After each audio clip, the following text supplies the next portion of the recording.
Good evening on World News Tonight. Deal warning. US President Donald Trump urges Iran to accept a nuclear deal, warning that failure to do so could bring a far stronger response amid rising regional tensions. Deepening war.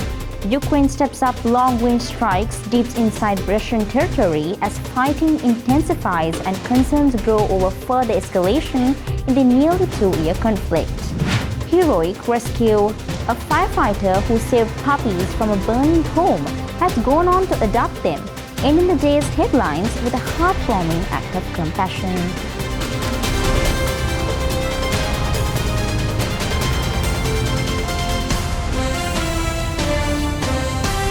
From Colombo, this is World News Tonight with Prithika Sivakumar. Good evening and thank you for joining World News Tonight on Derana News channel. I'm Prithika Sivakumar. Tonight, we begin with updates on US President Donald Trump urging Iran to make a nuclear deal. US President Donald Trump has urged Iran to return to negotiations on a nuclear deal, warning that failure to do so could lead to tougher consequences. His remarks come amid heightened tensions and renewed international concern over Tehran's nuclear activities.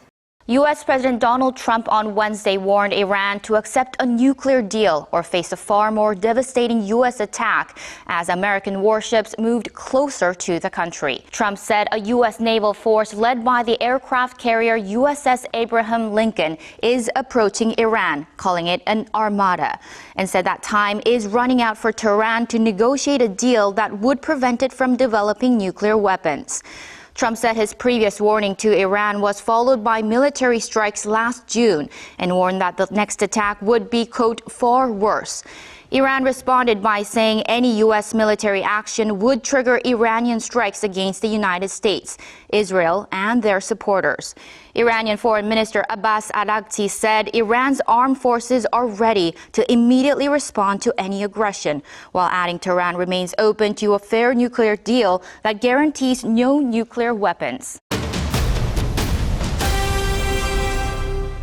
Ukraine says it has intensified long-range strikes on targets deep inside Russian territory as fighting continues along the front lines. Moscow has condemned the attacks, while the escalation raises fresh concerns over the widening scope of the war. An oil refinery southeast of Moscow, a drone components factory 900 kilometers from Ukraine, a gas terminal near St. Petersburg, and the kamikaze drones fly almost every night. This team from Ukraine's unmanned systems forces is preparing to send another salvo towards Russia. These are Ukrainian Luty drones, probably one of the most effective unmanned aircraft existing in the world today. Their range is up to 1,500 kilometers.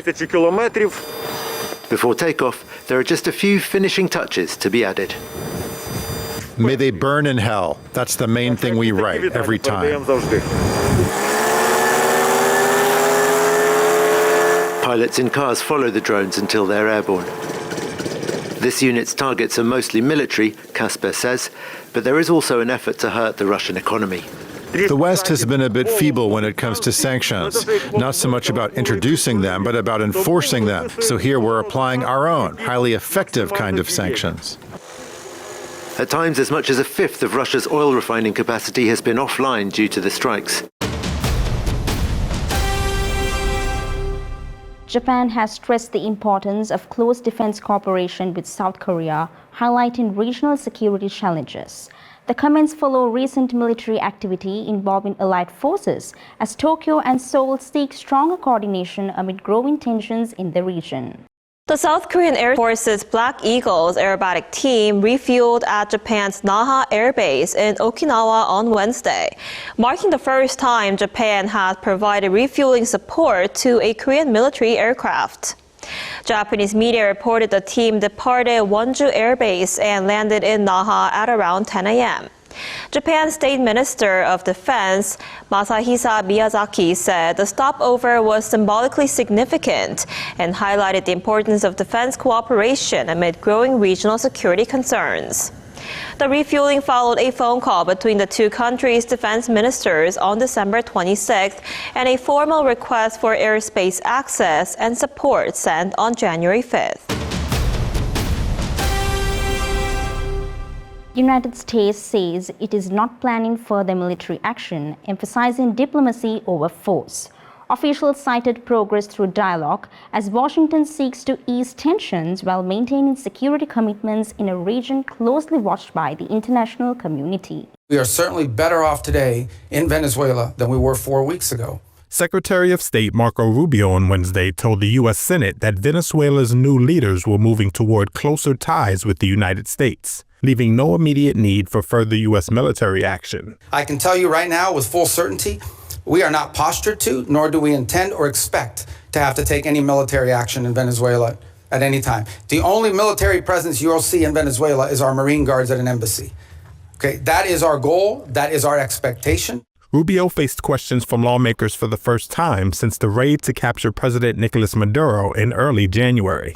Since then, President Donald Trump has ordered his administration to work with Delcy Rodriguez, a Maduro ally who was sworn in as interim president after Maduro's arrest. We've established what I think so far has been a very respectful and productive line of communication as we go through this stabilization phase and towards the recovery phase. U.S. intelligence reports have questioned whether Rodriguez is fully on board with the U.S. strategy for her country, and if she intends to formally cut ties with U.S. adversaries. Later on Wednesday, Rubio met with Venezuelan opposition leader Maria Corina Machado at the State Department, amid questions of whether Trump would install her as Venezuela's leader to replace Maduro.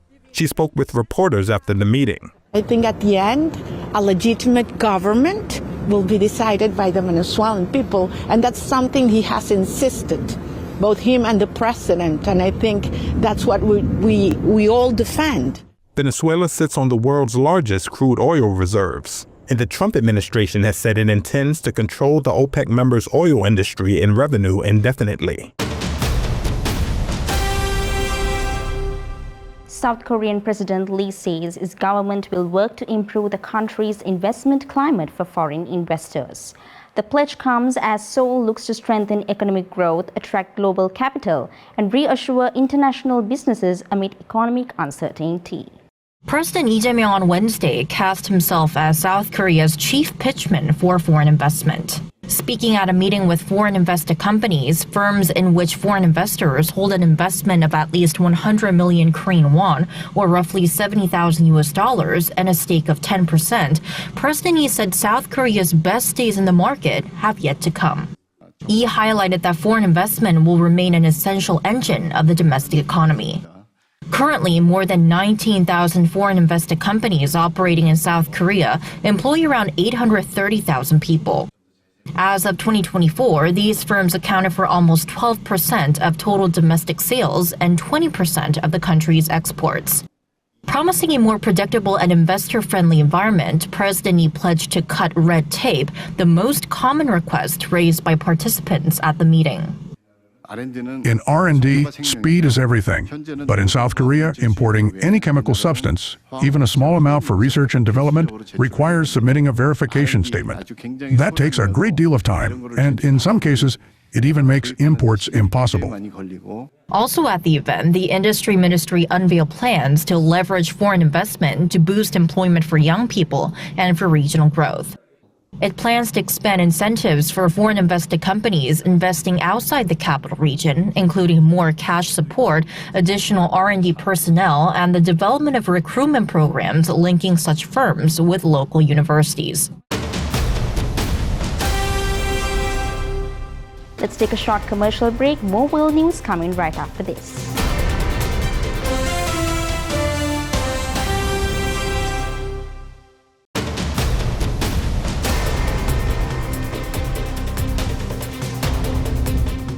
Welcome back. Residents in a Sicilian town are on alert after a landslide left homes and infrastructure dangerously close to a cliff edge. Authorities have warned the situation could worsen as emergency teams monitor ground movement and assess the risk to nearby communities. Over a 5-kilometer stretch, the ground in this Sicilian town of Niscemi has simply given way. In these dramatic images, rows of houses crumble and slide into a gaping void. A car is left hanging by a thread, its wheels staring straight into the abyss. What was once a parking lot collapsed without warning, sending trucks plunging several meters down. Amazingly, some of the vehicles aren't completely destroyed. Side-by-side images from before and after the collapse reveal the full scale of the disaster. This road once ran alongside these homes. Now it has vanished entirely. Residents remain in shock, still coming to terms with the landslide triggered by a powerful storm. Down below, it's like the ground is broken. You can't even walk on it. It's extremely worrying. In this footage filmed after the landslide, a resident struggles to keep their balance as the concrete fractures beneath their feet.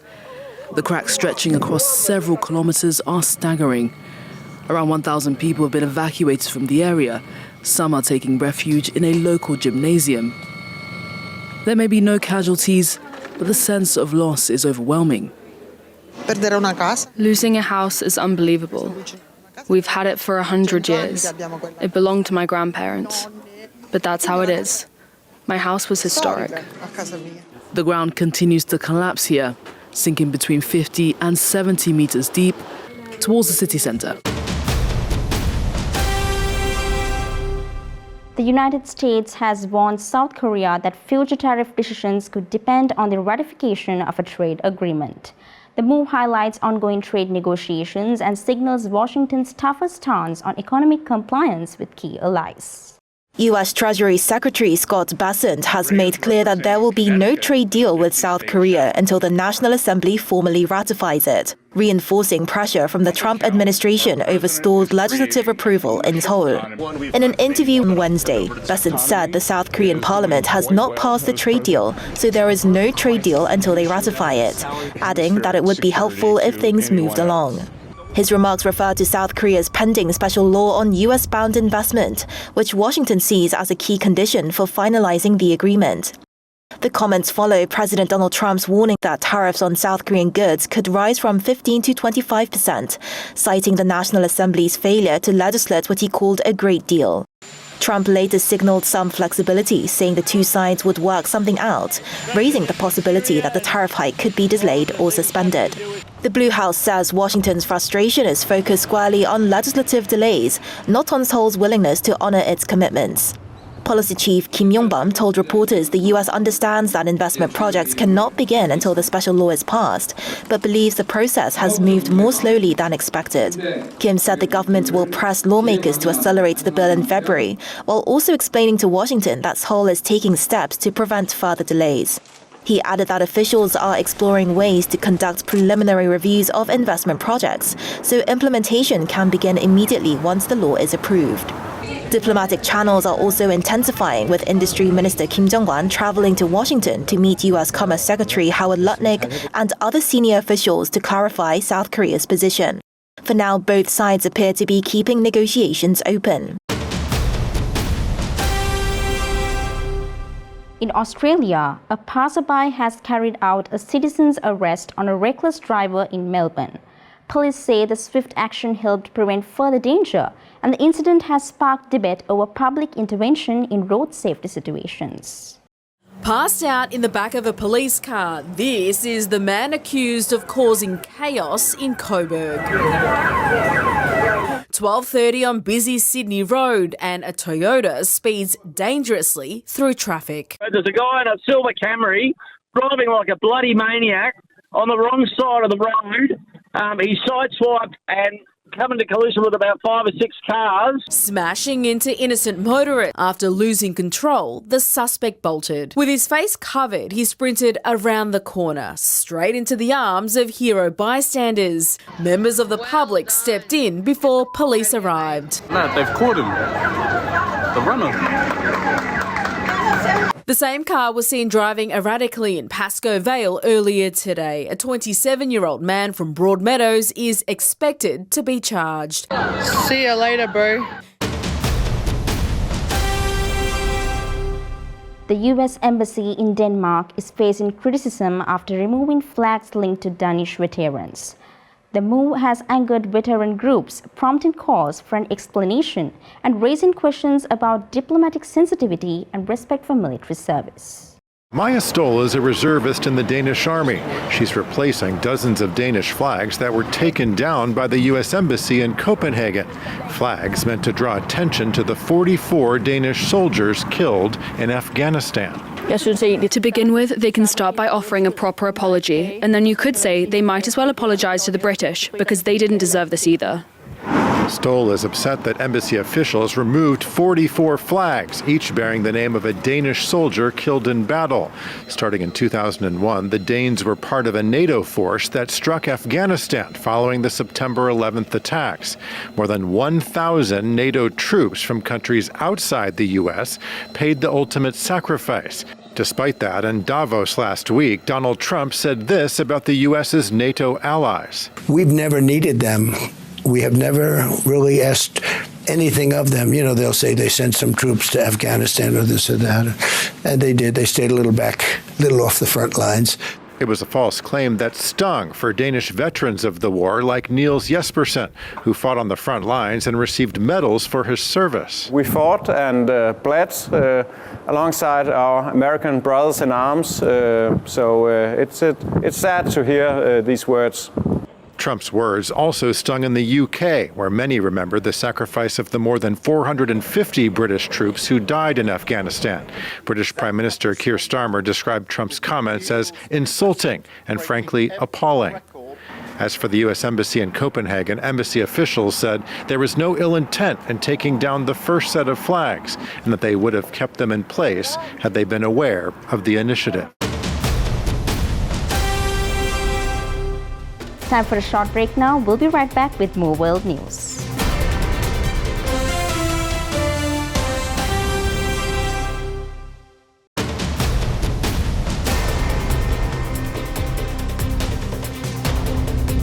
And welcome back. A firefighter who rescued several puppies from a burning home has gone a step further, choosing to adopt them. The heartwarming story has drawn praise online, highlighting compassion and courage beyond the line of duty.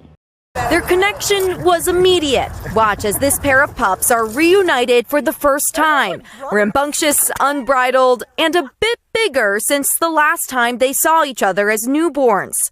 Still searching for animals. Rescued from this burning home in Georgia last March.